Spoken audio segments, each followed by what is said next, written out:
Okay, so I said I would start to tell a little bit of this like life maxing story. So I think I'm just gonna start at the end, right? Because like the end is kind of like way more interesting than the beginning. We gotta start.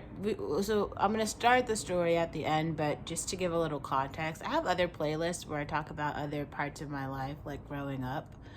Um, I have a playlist. If you actually are going to watch that playlist, start with the one that's like the story of my godfather. I think that's a pretty important story just because it talks about my personal privilege. And I kind of had a lot. So like I went to public schools, but in an area where, if you guys know what grader schools are, it's like this metric that'll tell you like how good are the schools where you grew up. And the schools that I went to, they all have like a 9.8, between 9.2 and 9.8. It's out of 10. So that's like really good. And these are public schools. So I know like I try to make it a point like, oh, I chose to go to public school, but they were pretty good public schools. Anyway, so we could kind of talk about college, but this is not like a Felicity channel. I've made some content about Felicity and the journey through college. If you want to watch that, go watch that. But let's talk about like me actually being in college and then being like, I want to make some money. Like I'm just here to make money.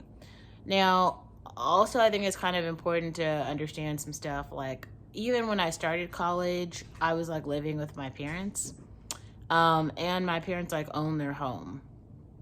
That was like a big thing for me because like um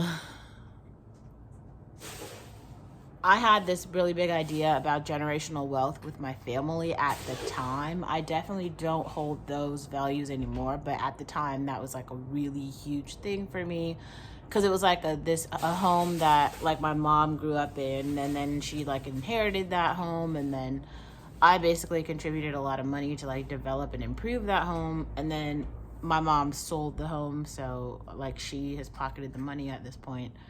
Um Not the point though. So to go back to where I fit in and how I life maxed. So starting from a place where like I'm already living at home, so I wasn't paying rent. That's really important here because I was able to think about how I wanted to spend all of my money.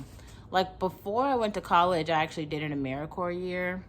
I did a lot of writing about AmeriCorps, but I think I'll actually do a little bit more writing about AmeriCorps to tell that story and the things that I've learned.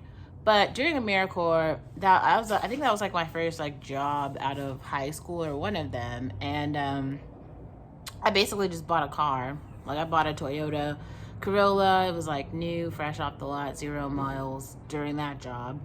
And then I ended up during my work in tech, I like paid off that car. So I owned a car, right? Just outright, I owned a car. Now let's tell that kind of in between story. So basically, I thought I wanted to be a doctor, right? But obviously, going to be a doctor, you have to go through your undergrad. So I think I chose chemistry as my major initially, and I took a bunch of those classes. Those classes are very time consuming and they're very like rigorous. They're hard. It's not that the classes are just hard, it's just it requires the study time. Your study skills have to be really good because like if it says, oh yeah, you're supposed to study like for every hour that you're in class, you're supposed to spend 3 hours studying outside of class and do all of those practice exercises that you get. And something that's like, you know, one of the physical sciences like chemistry, it's like a hard science. If you don't do the problems in the workbook, you won't, like when the test comes, when the labs come, you won't understand it and you'll probably fail the test. And I've had like a lot of really hard chemistry instructors, so they don't even curve. Like in one of my courses, and this is like people, we were like literally in study groups, like we were really trying to learn the material. Like on 2 of our tests, the average was like 39%, like, but everybody got shit wrong. She was making the test like so difficult that like nobody got higher than that. Like not even one person. Like that was like the highest that anyone got. So anyway, some of those classes were really hard. And I was like, okay, so, and then I thought about time. So that's just like undergrad, but then you got to go to medical school. Medical school is another 4 years. Then there's residency, which I think at that time I was thinking about being a radiologist. So that would have been like another 7 years, and then you could start a career. Now, in retrospect, I probably could have done that and been, you know, highly skilled at this point. But there was some other things about, like, as I was going through that track, I did this research internship. If you go watch my meta learning video, I talk a little bit about that. But it was like a metabolomics internship, and during that internship, I basically learned, like, I need to use, it was like big data in biotech, and I needed to use like a computer basically to like do some of the calculations that I was doing and do some of the like modeling. There's a lot of programs that do that now, but at that time there weren't that many. And it kind of made me upset because I'm like, oh, I'm not going to do this anymore in any more labs. I don't want to be like, you know, just like an intern, basically. That's actually what it is. Having to do like the petty work when I could just run this in a simulator, and it would be like way cooler to do it that way. But I think that was me trying to like put the cart before the horse or whatever, and just skip over steps that were a required part of my learning. I see that now, but at the time I was just like, this is bullshit. So I basically changed my whole major to computer science to learn how to build this program I felt like I needed.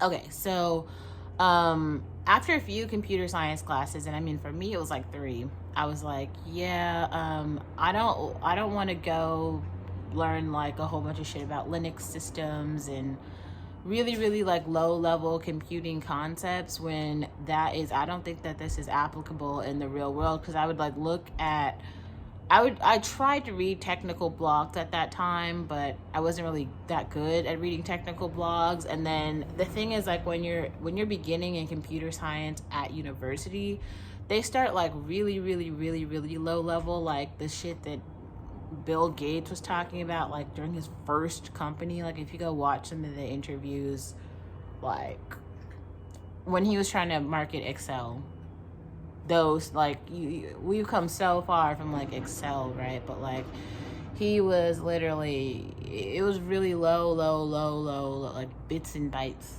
type of shit. And we've come way far from there, even when I was, you know, back on campus. And so I was like, I don't want to learn this. I don't care. Like, I want to know the shit that they're doing like in industry, right? Because industry, and when I mean industry, I mean companies like Google, Facebook. You know, how are these companies are doing cool shit. And so basically, I worked with like a program. It was a program called Code 2040. So you apply like to get into it, and then you basically go do technical interviews for companies, and then you hopefully like you get matched with the company. So that's what I did. And my first internship was with Intel. So at this point, there's a couple other steps that I took to get there, because as I was like frustrated on campus, I did these like web development boot camp where I basically just learned how to build websites, like CRUD apps, and that was really cool. The problem is I also figured out I didn't want to be a web developer. That's like a front-end developer. People always talk about software engineers in these ways where they're just saying all the things at one time, and that's not really accurate. There's different types of like software engineers. The boot camps, most of them are going to teach you how to be like a front-end web developer. So, you know, you can use some framework that will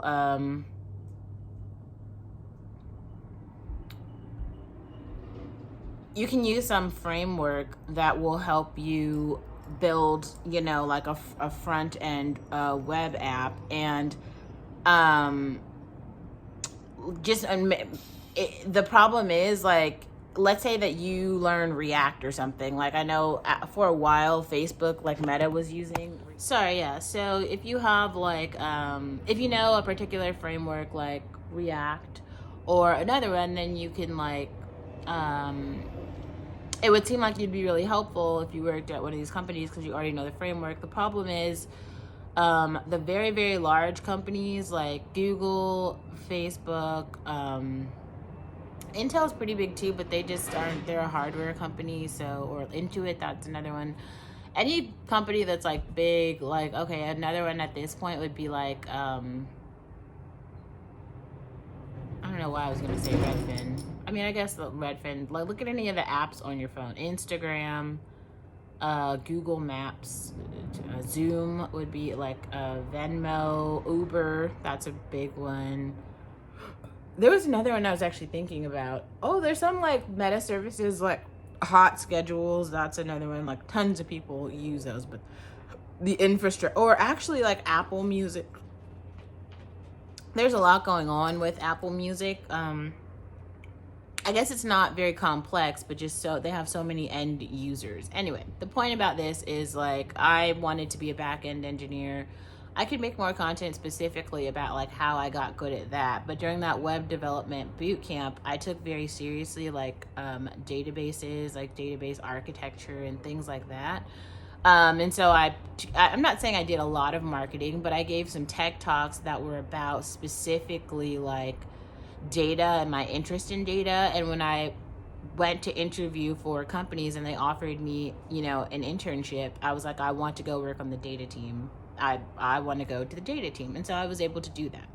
And so with my first project, with Intel, that is a very interesting project. And I feel like I actually might make quite a lot of content about like, I gave a tech talk that was about that internship specifically, but I think it might be more useful to create like almost a how to successfully maneuver an internship, because there's soft skills and there's hard skills that you could learn that could just make you very productive as a person, especially when you're working for like a Fortune 500 company.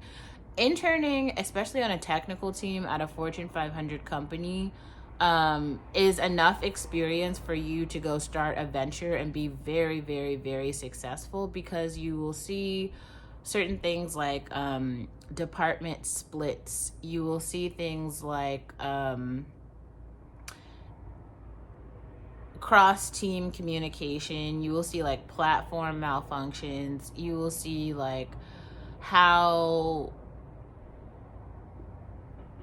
to identify that you know something and how to identify that you don't know something, how to validate that something exists, how to invalidate that something doesn't exist, how to create something when it did not exist beforehand.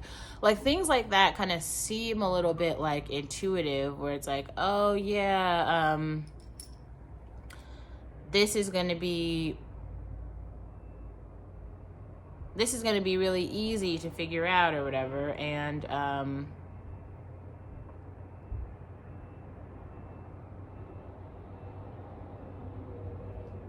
but sometimes it isn't. I think I'm kind of like blabbering here, but I did want to just start to tell this story.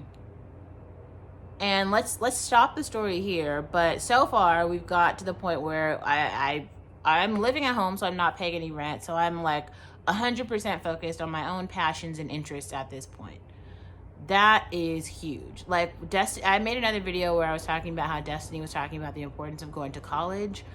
Yeah, like if you have 4 years to just work on yourself, where like the other shit in the world doesn't matter, you can really use that to hone in on your interests. Like that's why I was able to do so much with this YouTube channel. I don't really have a niche. Like I'm not like a beauty influencer. I'm not even really a culture writer. I'm kind of like an Olivia channel that it's like a personal diary, right? Where like I have literally just been using this channel to talk about myself, because my lived experience, I realize, is very different. Being Black, being born in America, having Ethiopian like heritage, having an interest to actually go help develop Ethiopia, having done like as much traveling as I've done, like all of those things are like kind of coming together to make for a very, very, very unique experience, and one that like maybe you don't have. So we got to start when I'm talking about like Lifemaxxing. The buffer period is so important. Like you need to have a buffer period where you actually aren't like working. You're also like, I kind of feel like maybe not even in school. Like some people do this where they travel abroad. Some people do this where they like volunteer somewhere. If you can live with your parents for like 1 year and just kind of like not do something, like you don't want to have a like 40-hour per week job, but maybe if you had something that was like a 10-hour per week job where you could just kind of like go out into society and like figure out your personal interests in some ways, that would be ideal. this is another reason why I highly recommend everyone become a waitress at one point, but that's for another day.